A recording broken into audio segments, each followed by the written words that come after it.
Bonjour à tous et bienvenue dans cette nouvelle vidéo. Aujourd'hui, nous allons voir comment accorder un verbe à son sujet et plus particulièrement accorder un verbe à un sujet spécial. Avant d'énumérer les différents sujets spéciaux, il y a deux règles extrêmement basiques à connaître. La première est la suivante. Le verbe s'accorde avec le sujet. C'est vraiment la base de l'accord sujet-verbe.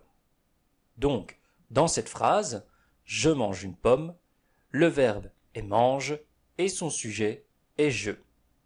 Nous avons donc accordé manger à la première personne du singulier. Autre chose simple mais utile à savoir, comment trouver un sujet. Le sujet est la personne ou la chose qui fait une action. On va donc se demander qui fait l'action exprimée par le verbe. Revenons à notre exemple. Nous nous demandons donc qui a mangé une pomme. Et nous trouvons le je qui est sujet. Passons maintenant au thème principal de cette vidéo. Les sujets un petit peu spéciaux. Ils se divisent en deux catégories, les sujets qui sont seuls et les sujets multiples. Dans cette vidéo, nous aborderons les sujets uniques et les sujets multiples seront abordés dans la vidéo suivante. Voici la liste des sujets spéciaux que nous allons traiter dans cette vidéo. Le sujet est qui, le sujet désigne une quantité de choses, le sujet est un collectif, et nous terminerons par le sujet est une phrase ou un infinitif. Premier cas que nous allons donc aborder, le sujet est qui. Partons d'une erreur que beaucoup d'entre vous font. C'est moi qui ai gagné. Le verbe est bien est gagné et le sujet sera qui. Qui est un pronom, ce qui veut dire qu'il remplace un nom ou un autre pronom. Dans ce cas-ci, le qui remplace moi. C'est donc avec le moi que le verbe doit se conjuguer. Moi équivaut à je dans la conjugaison. Nous devons donc accorder notre verbe à la première personne du singulier. Cette règle est valable lorsque l'on sait ce que le qui remplace. Mais dans certains cas, nous ne savons pas ce que le qui remplace, comme dans cette phrase « Qui a gagné ?» Ici, le qui est pronom interrogatif.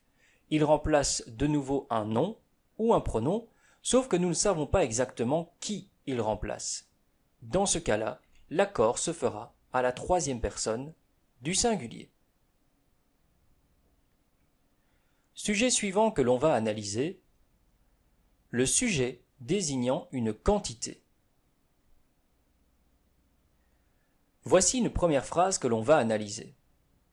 Beaucoup d'animaux sont abandonnés pendant les vacances. Le sujet est beaucoup d'animaux. Beaucoup est un quantifiant et il est suivi d'un complément, en l'occurrence animaux. Nous devons donc accorder notre verbe avec le complément. Parfois, le quantifiant est utilisé tout seul, comme dans cette phrase. La plupart poussent au soleil. Le verbe s'accorde alors à la troisième personne du pluriel. Il y a bien sûr des cas particuliers.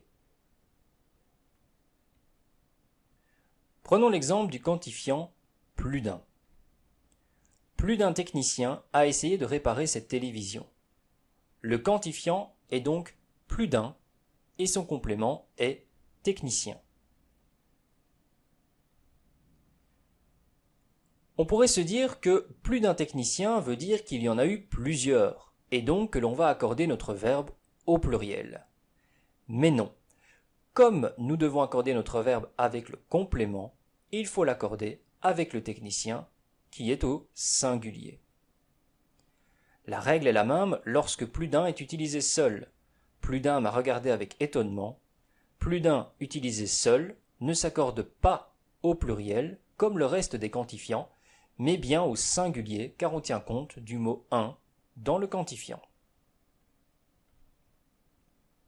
Il en va de même pour le quantifiant moins de 2. Moins de 2 secondes suffirent à ce candidat pour se qualifier. Encore une fois, on pourrait se dire que moins de 2 ne désigne qu'une seule personne et que l'on doit le conjuguer au singulier. Mais de nouveau, il ne faut pas se référer au sens de la phrase, mais au complément qui accompagne le quantifiant, en l'occurrence seconde, qui est au pluriel. Lorsqu'il est utilisé seul, la règle est la même. Moins de 2 sont venus au rendez-vous. Nous tenons compte du 2 présent dans le quantifiant et nous accordons notre verbe à la troisième personne du pluriel. Règle suivante de l'accord sujet-verbe. Le sujet est un collectif. Un collectif désigne un groupe de personnes ou de choses, et la question que l'on se pose souvent est: doit-on accorder notre verbe avec le mot qui désigne le groupe, et qui est au singulier, ou avec les membres de ce groupe, qui eux sont au pluriel? En fait, cela dépend du sens de la phrase, ce qui en fait l'une des règles les plus compliquées de l'accord sujet-verbe. Voici 2 exemples. Une foule de clients attendait devant l'entrée du magasin, et un tas de cailloux dévalèrent la pente. Une foule de et un tas de désignent tous deux des collectifs. Pourtant, les verbes qui leur sont associés sont tantôt au singulier, tantôt au pluriel. La règle nous dit que lorsque l'on considère que le groupe de choses ou de personnes fait la même action de la même manière et en même temps, le verbe se conjugue au singulier. Si le groupe de choses ou de personnes font les actions chacune séparément, le verbe s'accorde au pluriel. Dans notre premier exemple, les gens sont groupés devant l'entrée du magasin et font la même action. Ils représentent un bloc de personnes. On considère donc que c'est le groupe qui fait l'action et pas chacune des personnes qui fait l'action à sa manière. Dans le deuxième exemple, chaque caillou va dévaler la pente à sa façon. Ils ne vont pas tous aller dans la même direction ni à la même vitesse. On considère donc que chaque caillou dévale la pente et l'accord se fera au pluriel. Encore une fois, un cas particulier va nous compliquer la tâche.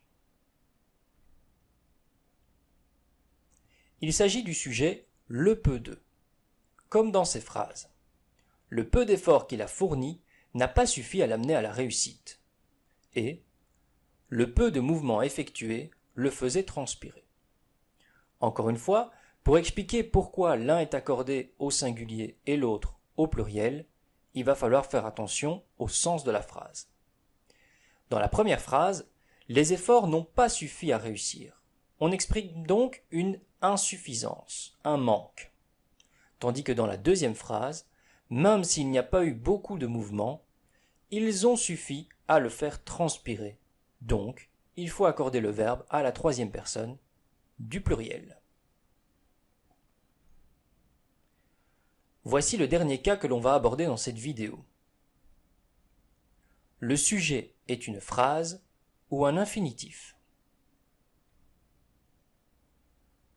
Nous finissons avec une règle plus simple, car si le sujet est un infinitif ou une phrase complète, le verbe s'accorde à la troisième personne du singulier, comme dans ces 2 exemples.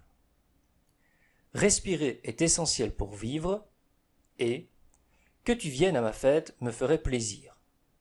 Dans la première phrase, le sujet est un infinitif, et le verbe s'accorde à la troisième personne du singulier.